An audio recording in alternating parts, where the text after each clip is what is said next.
J'ai gagné des millions à la loterie mais j'ai gardé le secret. Lorsque j'ai testé ma famille en demandant de l'aide, une seule personne a prouvé qu'elle se souciait de moi. Je m'appelle Jasmine Thompson, mais tout le monde m'appelle Jazz. J'ai 30 ans et mardi dernier, toute ma vie a changé lorsque j'ai vérifié mon billet de loterie et découvert que j'avais gagné 42 millions de dollars. Mes mains tremblaient en fixant ces 6 numéros qui correspondaient parfaitement. Une fois le choc initial passé, une étrange pensée m'a traversé l'esprit. Je ne parlerai absolument à personne de cet argent. Vous voyez, j'ai une histoire compliquée avec ma famille en matière de finances. Avant ce mardi fatidique, ma vie était douloureusement ordinaire. Je travaillais comme comptable dans un petit cabinet de conseil à Denver, gagnant juste assez pour vivre plus ou moins confortablement, mais jamais assez pour me sentir en sécurité. Mon appartement était un modeste T2 à la périphérie de la ville. Rien de chic, mais c'était le mien. Chaque matin, je me réveillais à 6 heures, faisais mon café et commençais ma journée avec l'inquiétude persistante des factures et des échéances qui pesaient sur ma tête. Le travail était exigeant, avec des semaines de travail de 60 heures devenant la norme plutôt que l'exception, surtout pendant la saison des impôts. Ma situation familiale était pour le moins compliquée. Mes parents, Gerald et Patricia Thompson, ont divorcé quand j'avais 14 ans et se sont tous deux remariés dans les 2 ans. Mon père, Gerald, un professeur de chimie au lycée, a épousé Elviana, une agente immobilière au goût luxueux et à un style de vie encore plus coûteux. Ma mère, Patricia, a trouvé l'amour avec Jude, un entrepreneur prospère qui avait plus d'argent que mon père, mais gardait un contrôle strict sur chaque centime. J'ai 2 frères et sœurs. Ma sœur cadette, Kelsey, a 27 ans et a toujours été l'enfant prodige. Elle a obtenu son diplôme de Stanford, a épousé un cardiologue nommé Andrew et vit maintenant dans une belle maison de banlieue avec leurs 2 enfants parfaits. Puis il y a mon frère aîné, Lucas, 34 ans, qui, malgré son charme et son intelligence, n'a jamais vraiment trouvé sa voie dans la vie. Il passe d'un emploi à l'autre, d'une relation à l'autre, et a fait de l'emprunt d'argent à des membres de la famille une sorte d'art. Le schéma était toujours le même. Appel désespéré, plaidoyer émotionnel, promesse de rembourser, puis silence radio jusqu'à la prochaine crise. La famille élargie n'était pas moins compliquée. Ma tante Priska, la sœur cadette de ma mère, était peut-être la seule personne authentique de notre cercle familial. Malgré le fait de vivre d'un chèque de paie à l'autre en tant qu'institutrice, elle trouvait toujours des moyens de se manifester quand cela comptait. Elle conduisait une vieille Camry qui faisait des bruits alarmants, vivait dans un petit appartement rempli de livres et de plantes, et ne se plaignait jamais de sa situation. En contraste frappant se trouvait ma tante Vanessa, la sœur aînée de mon père, qui avait épousé un homme riche et ne laissait personne l'oublier. Elle passait les vacances à critiquer les choix de vie de chacun et à faire des commentaires perfides sur ma carrière, mon appartement et mon statut de célibataire perpétuel. Mon cousin Lévi, son fils, avait hérité de son droit, mais d'aucun de ses succès financiers et avait un problème d'alcool que la famille faisait semblant de ne pas remarquer. Mon histoire avec l'aide financière dans la famille m'avait rendu blasé. Quand Lucas a eu besoin de $5 000 pour une cure de désintoxication il y a 3 ans, j'ai vidé mon modeste compte d'épargne pour l'aider, pour découvrir des mois plus tard qu'il n'était jamais allé en traitement. Quand Kelsey a eu besoin d'aide pour les frais de son mariage, j'ai mis $2 000 sur ma carte de crédit qu'elle a promis de rembourser après la lune de miel. 5 ans plus tard, j'attendais toujours. Quand mon père a eu besoin d'un prêt pour réparer son toit après une tempête de grêle, j'ai envoyé ce que je pouvais, pour voir des photos de lui et d'Elviana en vacances à Hawaï le mois suivant. La seule personne qui connaissait l'ampleur de ces trahisons était ma meilleure amie Morgane. Nous nous étions rencontrés à l'université et contrairement à la plupart des relations dans ma vie, la nôtre était restée constante. Morgane travaillait comme infirmière, comprenait la difficulté et ne jugeait jamais mes sentiments compliqués à l'égard de ma famille. Elle était la voix de la raison quand je sentais que je devenais amère, me rappelant que tout le monde n'était pas là pour profiter de moi. Au travail, les choses n'étaient pas beaucoup mieux.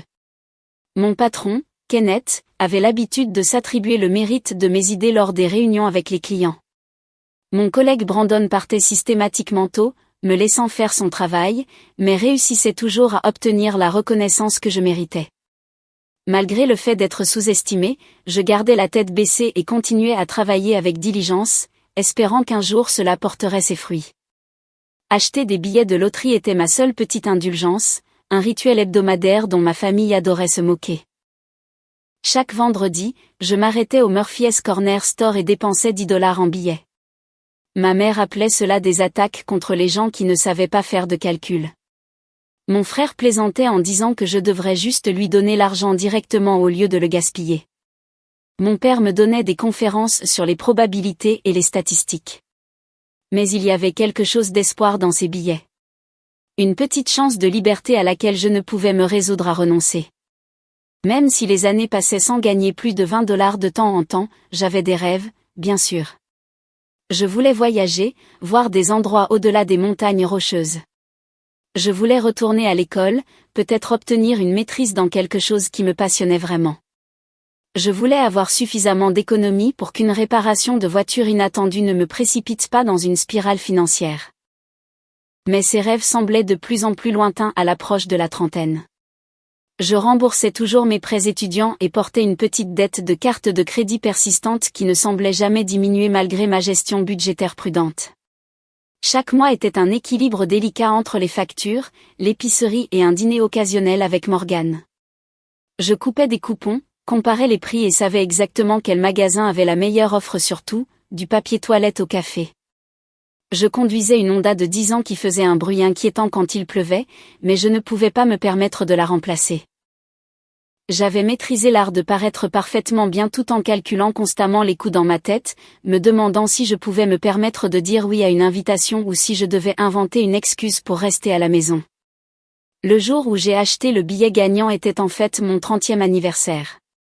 Je venais de terminer une semaine de travail particulièrement exténuante où Kenneth s'était à nouveau attribué le mérite de ma stratégie financière qui avait permis à un client important d'économiser des milliers de $. Je me suis arrêtée au Murphy's Corner Market comme je le faisais chaque vendredi, mais cette fois avec une légère variation dans ma routine. Joyeux anniversaire, Jazz, m'a appelé Murphy en entrant.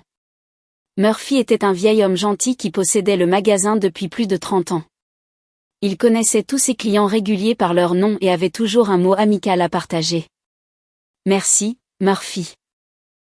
L'habituel, s'il vous plaît, et peut-être un supplément pour la chance, ai-je répondu en lui tendant 20 $ au lieu de mes 10 $ habituels.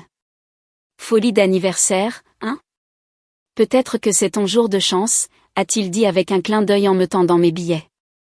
Au lieu de ma sélection rapide habituelle, j'ai décidé sur un coup de tête de choisir mes propres numéros.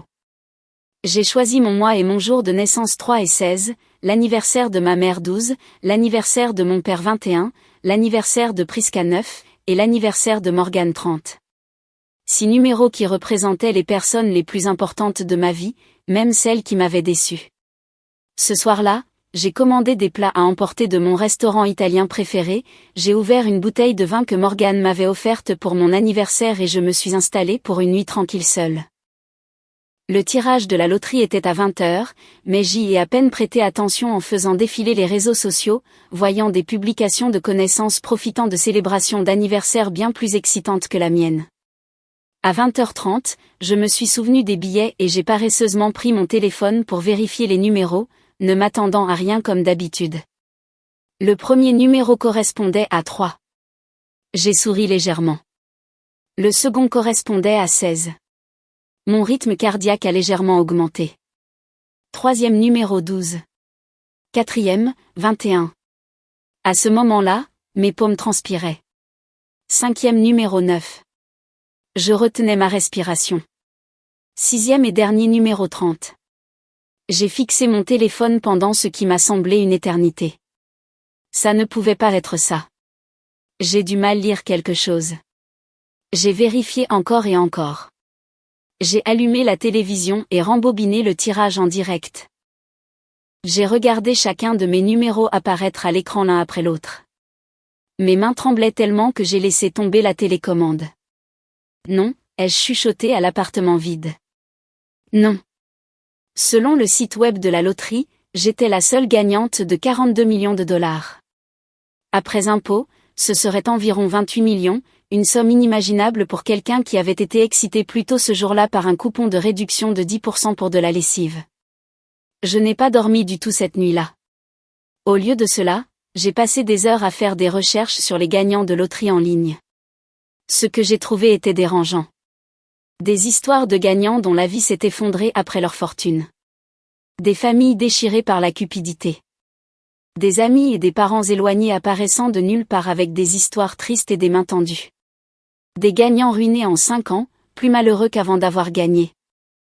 Un article appelait la loterie le chemin le plus rapide pour perdre tout ce qui vous tient à cœur. Au lever du soleil, j'ai pris ma décision. Je réclamerai l'argent, mais je ne le dirai à personne. Ni à mes parents, ni à mes frères et sœurs, pas même à Morgane. Du moins, pas tout de suite. J'avais besoin de temps pour digérer ça, pour faire un plan, pour comprendre ce que cet argent signifierait pour ma vie avant que tout le monde n'essaie de me dire quoi en faire. Ce matin-là, j'ai appelé au travail pour me déclarer malade pour la première fois en 3 ans et j'ai pris rendez-vous avec Daniel Richardson, un avocat spécialisé dans la planification financière et le droit successoral. Son bureau était dans un gratte-ciel du centre-ville. Et alors que j'étais assise dans la salle d'attente dans mes vêtements ordinaires, serrant mon sac à main avec le billet gagnant à l'intérieur. Je me sentais comme une imposteur. Mademoiselle Thompson, m'a salué Daniel, me tendant la main. Il avait la cinquantaine, les cheveux poivre et sel et des yeux bienveillants derrière des lunettes coûteuses. Comment puis-je vous aider aujourd'hui?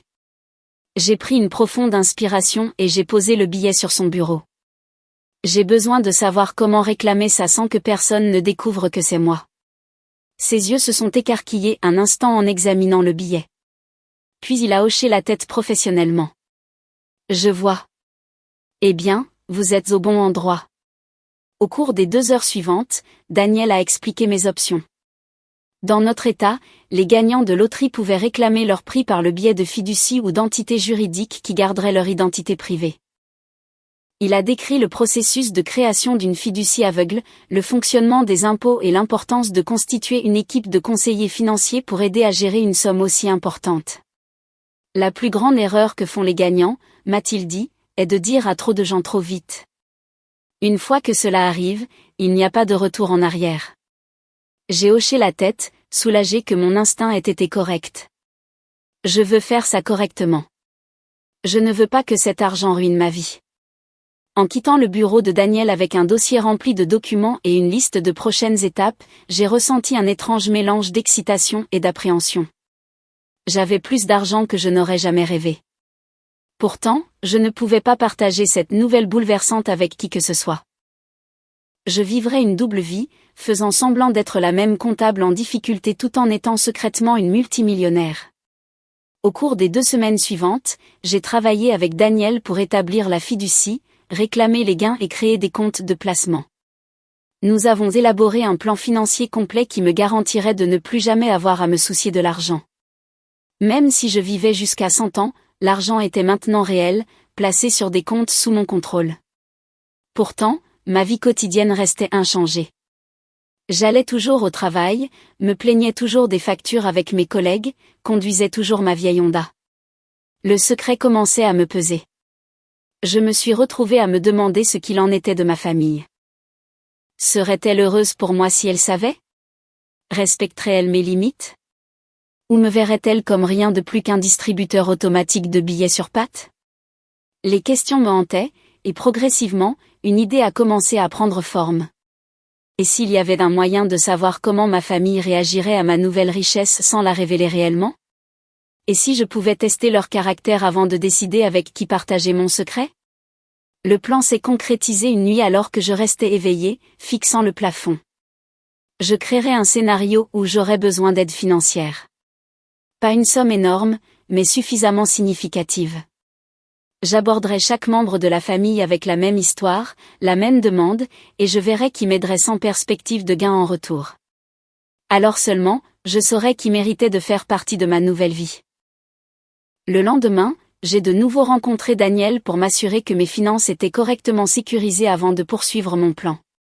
Nous avions établi un portefeuille d'investissement diversifié, mis en place des fiducies pour de futurs dons caritatifs et créé un modeste compte personnel qui me permettrait d'accéder aux fonds sans éveiller les soupçons. L'essentiel de l'argent était investi en toute sécurité, intouchable par quiconque, sauf moi. Tout est en ordre, Jasme, m'a assuré Daniel, en faisant glisser un dossier sur son bureau poli. Votre avenir financier est assuré. Vous pourriez arrêter de travailler demain si vous le souhaitiez. L'idée était tentante, mais je savais qu'un changement de style de vie abrupt soulèverait des questions auxquelles je n'étais pas prête à répondre. Je pense que je vais garder mon travail pour l'instant, ai-je répondu. Du moins jusqu'à ce que je mette les choses au clair. Ce soir-là, j'ai invité Morgane à dîner. Alors que nous étions assises sur mon petit balcon avec des verres de vin, j'ai décidé de partager une partie de mon plan avec elle. Je ne pouvais pas tout garder embouteillé, et je lui faisais plus confiance qu'à quiconque. Je pense à mener une sorte d'expérience avec ma famille, ai-je commencé avec prudence. Morgane a levé un sourcil. Quel genre d'expérience ? J'ai pris une profonde inspiration. Je vais leur dire que j'ai perdu mon emploi et que j'ai besoin d'aide financière. Juste pour voir qui se soucie vraiment assez pour m'aider quand j'en ai besoin. L'expression de Morgane est passée de la curiosité à l'inquiétude. Jazz, ça me semble manipulateur. Pourquoi ferais-tu ça ? Parce que j'en ai marre d'être la seule à aider quand les autres en ont besoin, ai-je dit, sans tout à fait la regarder dans les yeux. Je veux savoir qui serait là pour moi si les rôles étaient inversés. Mais mentir pour tester les gens, ça ne te ressemble pas. Morgane a posé son verre de vin. Pourquoi ne pas simplement leur demander ce qu'ils ressentent pour toi ?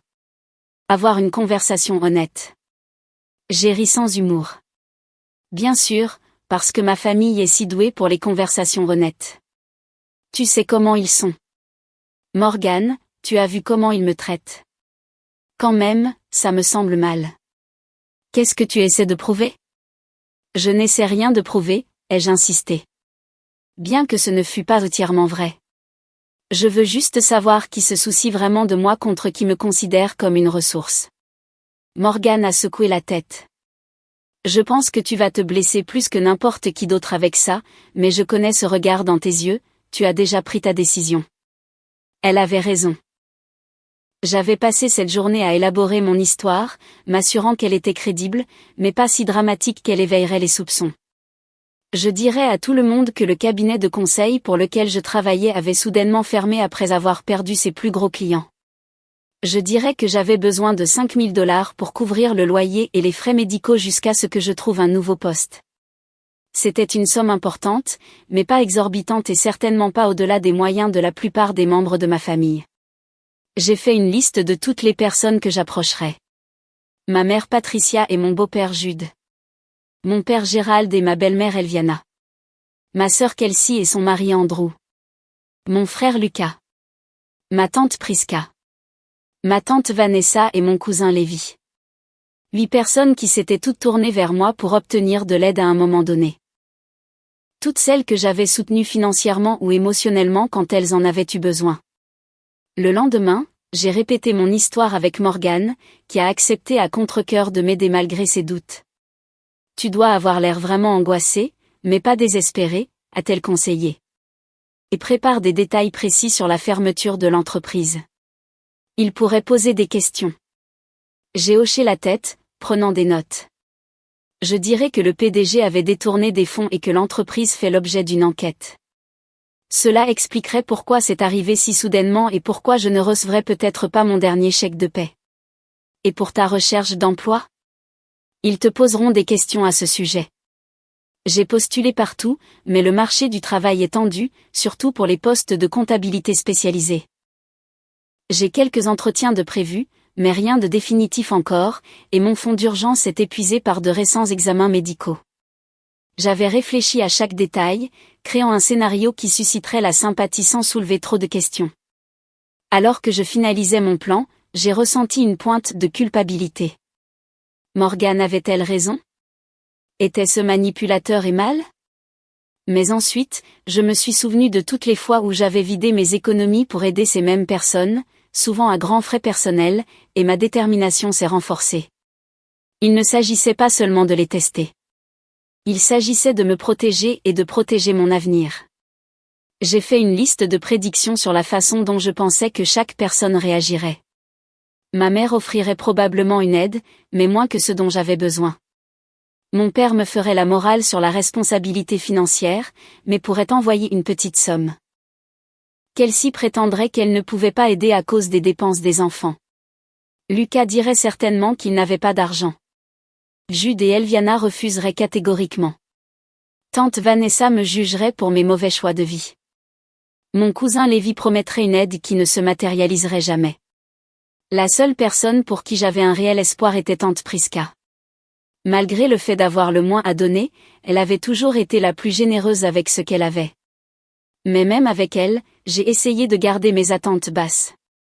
5 000 $ était beaucoup d'argent pour une enseignante d'école publique vivant seule.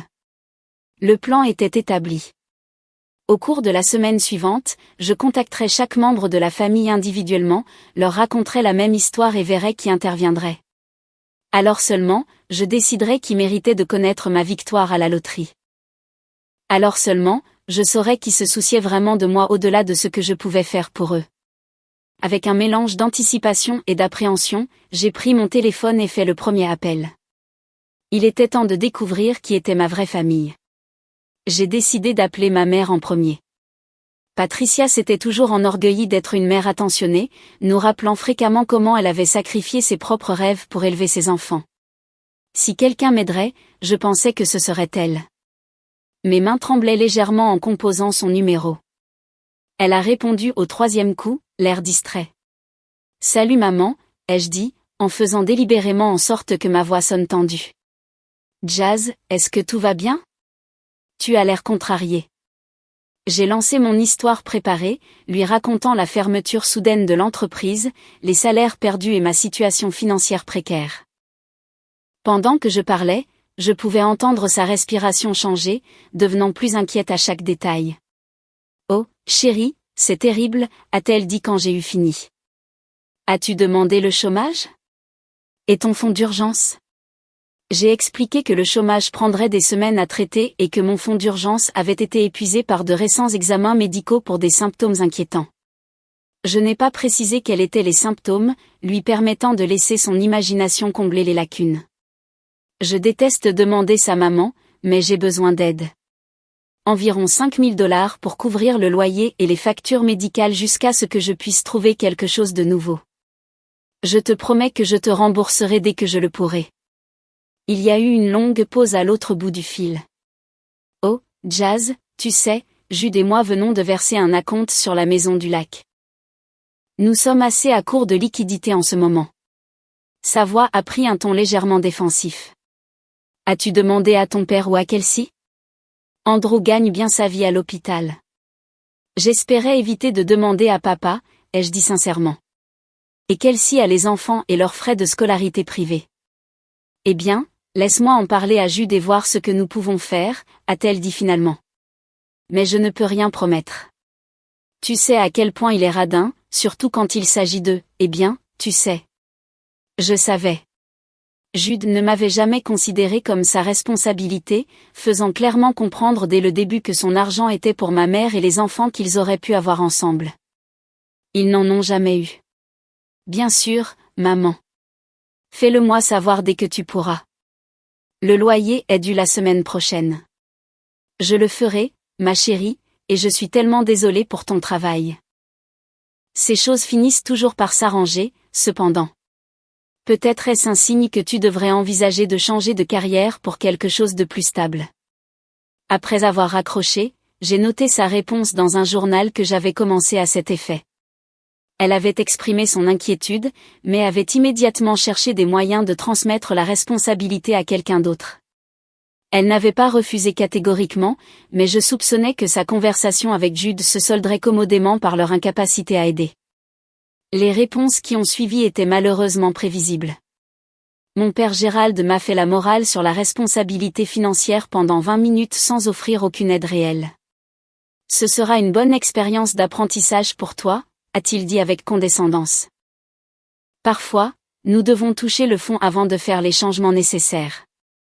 Ma sœur Kelsey a d'abord semblé vraiment sympathique, mais a rapidement trouvé des excuses.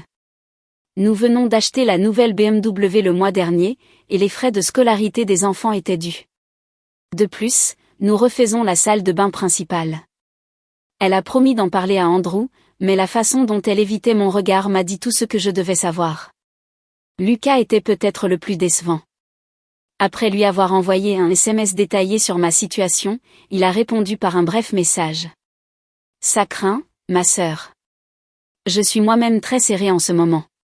On t'appelle plus tard. Il ne l'a jamais fait. Mes messages de suivi sont restés sans réponse. Elviana a été directe quand je l'ai appelée, ne prenant même pas la peine de faire semblant de sympathiser. Jasme, je suis sûre que c'est difficile, mais Jude et moi ne sommes pas en mesure d'aider. C'est peut-être l'occasion pour toi d'acquérir de meilleures compétences en gestion financière. Jude a été encore pire. Tu n'es pas ma fille, a-t-il dit clairement quand j'ai appelé. J'ai soutenu ta mère pendant des années, mais tes problèmes financiers sont les tiens. Mon cousin Lévi a d'abord semblé sympathique, promettant de m'aider sans faute. Il a même suggéré de se rencontrer pour le déjeuner pour me donner un chèque. Mais le jour venu, il a envoyé un SMS 1 heure avant en disant que quelque chose était arrivé et qu'il reporterait. Il ne l'a jamais fait. La réponse de tante Finesse a été peut-être la moins surprenante, mais toujours douloureuse. Eh bien, Jasme, j'ai toujours dit que ton entreprise semblait instable. J'ai dit à ton père que tu aurais dû prendre ce travail à la banque après l'université, mais personne ne m'écoute. Elle a ensuite continué à me raconter tous les problèmes financiers que d'autres membres de la famille avaient rencontrés et comment ils les avaient surmontés sans mendier d'aide. Après une semaine de rejet, de demi-promesses et de silence pur et simple, j'étais émotionnellement épuisée. L'expérience avait confirmé mes pires craintes concernant ma famille, mais la réalité était toujours douloureuse à accepter. Cette personne qui avait demandé et reçu mon aide à plusieurs reprises au fil des ans ne pouvait ou ne voulait pas me rendre l'appareil quand j'en avais besoin. Puis mon téléphone a sonné. C'était tante Priska. Jazz, ma chérie, je viens d'apprendre par ta mère pour le travail. Tu vas bien? Sa voix était chaleureuse, empreinte d'une véritable inquiétude. Je n'avais pas encore contacté Priska, prévoyant de l'appeler le lendemain. Le fait qu'elle m'ait appelé en premier après avoir entendu parler de ma situation par oui-dire en disait long. Je tiens le coup, ai-je dit. L'émotion dans ma voix était maintenant entièrement réelle. Écoute, je veux t'aider. Peux-tu me rencontrer pour le déjeuner demain? C'est moi qui invite, bien sûr. Le lendemain, nous nous sommes rencontrés dans un petit restaurant près de son appartement. Priska avait l'air exactement comme toujours, ses cheveux gris argentés attachés en une simple queue de cheval, portant un jean et un cardigan aux boutons dépareillés.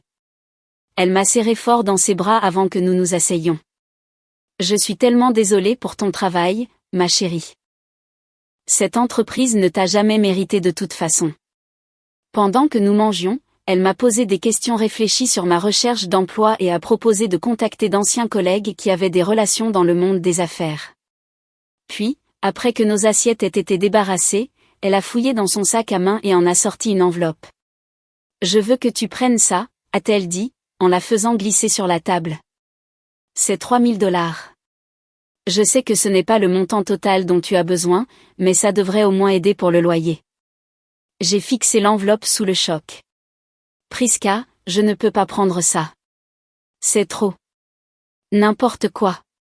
La famille s'entraide, et je veux que tu saches autre chose. Elle a traversé la table et m'a pris la main. Si tu as besoin d'un endroit où rester pour économiser sur le loyer, mon canapé se transforme en lit. Ce n'est pas luxueux, mais tu es la bienvenue pour rester aussi longtemps que tu en auras besoin. Les larmes ont rempli mes yeux. Et cette fois, elles étaient complètement sincères. Merci, ai-je murmuré, submergée par sa générosité. Maintenant, ne t'inquiète pas pour le remboursement tout de suite, a-t-elle poursuivi. Remets-toi d'abord sur pied. Trouve un emploi que tu aimes vraiment cette fois. La vie est trop courte pour travailler quelque part qui ne t'apprécie pas. En quittant le restaurant, Priska m'a de nouveau serré dans ses bras. Tu vas t'en sortir, Jazz. Tu es intelligente et capable. Ce n'est qu'un obstacle sur la route. En rentrant chez moi, je serrai l'enveloppe contenant $3000. Plus d'argent que je ne savais que Priska pouvait confortablement épargner. Le contraste entre sa réponse et celle du reste de ma famille n'aurait pas pu être plus frappant. La seule personne qui avait offert une aide sincère était celle qui avait le moins à donner. Après avoir rencontré Priska, j'ai fait des recherches qui m'ont laissé stupéfaite. $3 000 représentaient presque toutes ses économies, et j'ai découvert qu'elle gérait discrètement des complications liées au diabète. Le coût de ses médicaments avait récemment augmenté, et elle avait fait des heures supplémentaires de tutorat pour joindre les deux bouts. La nouvelle m'a frappé comme un coup physique. Priska, qui avait si peu, m'avait donné presque tout ce qu'elle avait sans hésitation ni condition. Pendant ce temps, ma mère, qui avait récemment dépensé $8 000 pour une rénovation de salle de bain, ne pouvait pas épargner $5 000 pour aider sa fille avec le loyer et les factures médicales. Le lendemain, j'ai invité Priska chez moi pour dîner. Alors qu'elle s'installait sur mon canapé usé, j'ai remarqué pour la première fois à quel point elle avait l'air fatiguée, les fines rides autour de ses yeux plus profondes que dans mes souvenirs. « Priska, il faut que je te dise quelque chose », ai-je commencé, posant une tasse de thé devant elle. « Je n'ai pas été complètement honnête avec toi. » Son expression est restée ouverte, curieuse plutôt qu'inquiète. « Qu'est-ce que c'est, ma chérie ? » Je n'ai pas perdu mon emploi. L'entreprise va bien. J'ai toujours mon poste. Les mots se sont précipités. J'ai inventé l'histoire pour voir qui, dans la famille, m'aiderait si j'en avais besoin. Priska est restée silencieuse un instant, puis a hoché la tête lentement. Je vois. Es-tu fâché contre moi ? Ai-je demandé, craignant soudain de perdre la seule relation authentique que j'avais découverte grâce à cette expérience. Elle a réfléchi à la question. Non, pas fâché. Triste. Peut-être triste que tu aies ressenti le besoin de tester les gens de cette façon. Elle a pris une gorgée de son thé, mais je comprends pourquoi tu l'as fait. Notre famille n'a pas toujours été gentille avec toi. Tu as été la seule à offrir ton aide. Je lui ai dit que tous les autres avaient des excuses ou m'avaient simplement ignoré. Priska a dit, les gens vous montrent qui ils sont lorsque donner devient gênant. J'ai appris cette leçon à mes dépens. Que voulez-vous dire ? Elle a posé sa tasse et a croisé les mains sur ses genoux. Mon ex-mari, Samuel. Je t'ai déjà raconté pourquoi nous avons vraiment divorcé ? J'ai secoué la tête. L'histoire familiale avait toujours été vague. Quelque chose à propos de s'éloigner. J'ai eu un petit héritage à la mort de ma grand-mère. Environ $50 000. Pas une fortune, mais significatif pour nous à l'époque. Samuel a immédiatement eu tous ses projets pour l'argent, principalement investir dans les entreprises de son ami. Elle a souri amèrement. Je voulais le garder pour notre avenir, peut-être acheter une petite maison à terme. Nous nous sommes disputés à ce sujet pendant des mois. Qu'est-ce qui s'est passé ?